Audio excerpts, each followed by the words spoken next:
Hi everyone, it's Sierra. Thank you all very much for joining me here today. Now for today's video, I will be pulling some cards and we will see what messages would like to come for everyone watching today.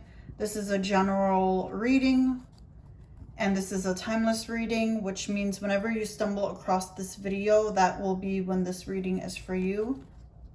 And let's go ahead and pull some cards and see what message would like to come for everyone watching today.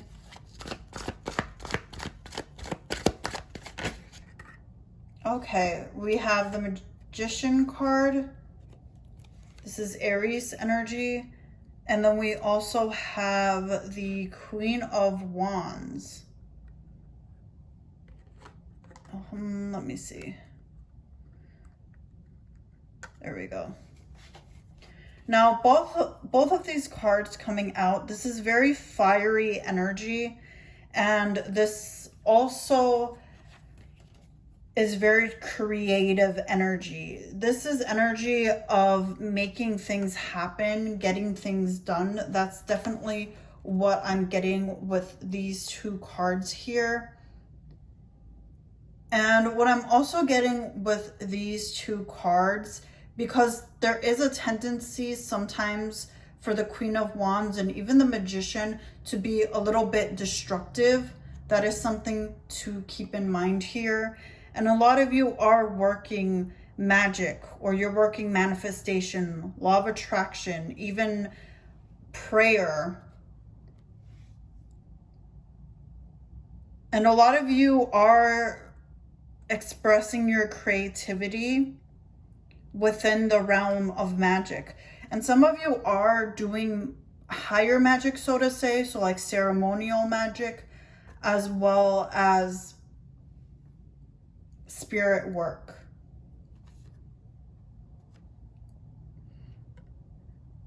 Working with a deity or being drawn towards a specific deity or spirit is also what I'm getting here.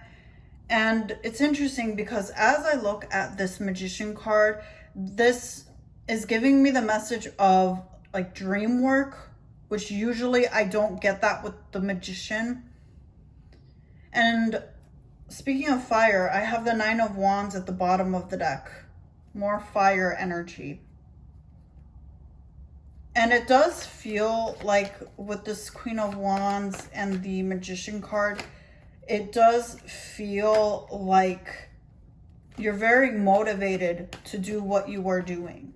You feel very ready to get the ball rolling in your life. So let's go ahead and see what other cards would like to come for everyone watching today. Whoa, okay. Four of Swords. Oh man, hold on. There we go.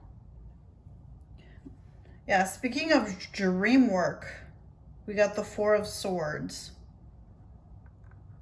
And that can sometimes talk about dream work. I hope you can all see that properly. I didn't really set up this area super well for a reading. And I'm not entirely sure if the way I positioned my camera for this is working well. The Four of Swords also talks about rest here. And it's interesting because it feels like you're doing a lot with the Magician card and the Queen of Wands, but it also feels like it's recharging your energy. You feel rejuvenated with the Four of Swords. I'm going to go ahead and pull an Oracle card with that Four of Swords. I'm going to use my Fairy Oracle cards for that. Let's see, Four of Swords. And sometimes when you are working magic, or some people don't like that word, it's like a naughty word for them, especially witchcraft. Sometimes people hear that and they think, you know, you're doing something baneful.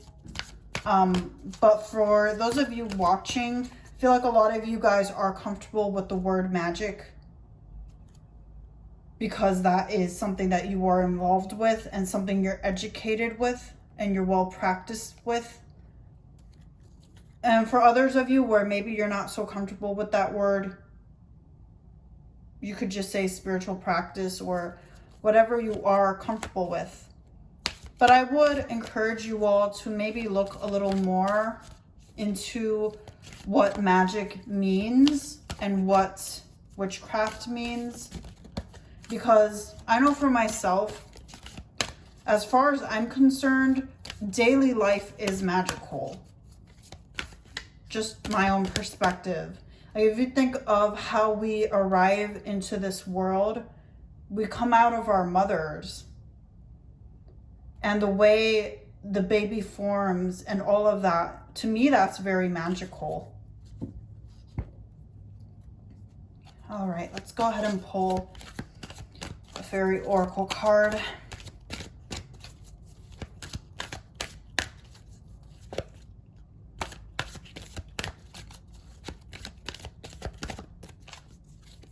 And when you're working trance work or even magic, as I was saying earlier, it can feel very rejuvenating when you come out of trance. Yep, we have divination and we have pure intention. For a lot of you, this is you blessing your life, bringing prosperity, bringing new, fresh energy towards you, and developing your own psychic abilities, your own craft. And there, again, is the element of fire. And for a lot of you, you're very focused on yourself right now, especially when it does come to your spiritual practice. I was picking up earlier that for some of you, this does have to do with a deity or being drawn to a specific spirit. But all in all, you are a lot more focused on yourself at this time. Self-development, bettering yourself, regaining your energy and knowing where to direct your energy and when to rest. It feels like a beautiful balance. I'm going to place these cards down here. Working on your abundance at the bottom of the Fairy Oracle card deck. I'm going to go ahead and pull another tarot card for you all.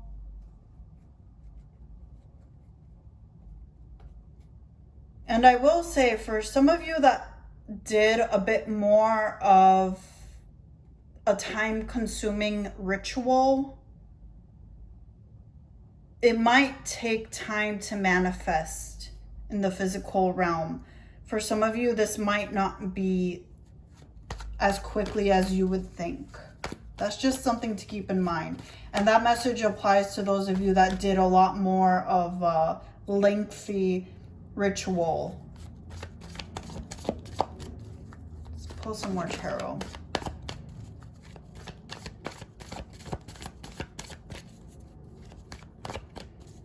And as I look at the two fairy cards that I pulled, the divination card and the pure intention card, when you think of the energy of Shekinah or the Holy Spirit, there are different ways that people call that feminine energy. It feels like you are full of that. You're full of that Holy Spirit, or that Shekinah energy, or however else you want to call that energy. And it feels like it's very healing for you. That is what I'm getting. Let's pull a final tarot card for everyone watching. Okay, I feel like something wants to come out. Yep. Nine of Pentacles. Beautiful. And yes, you are creating your own reality. You're creating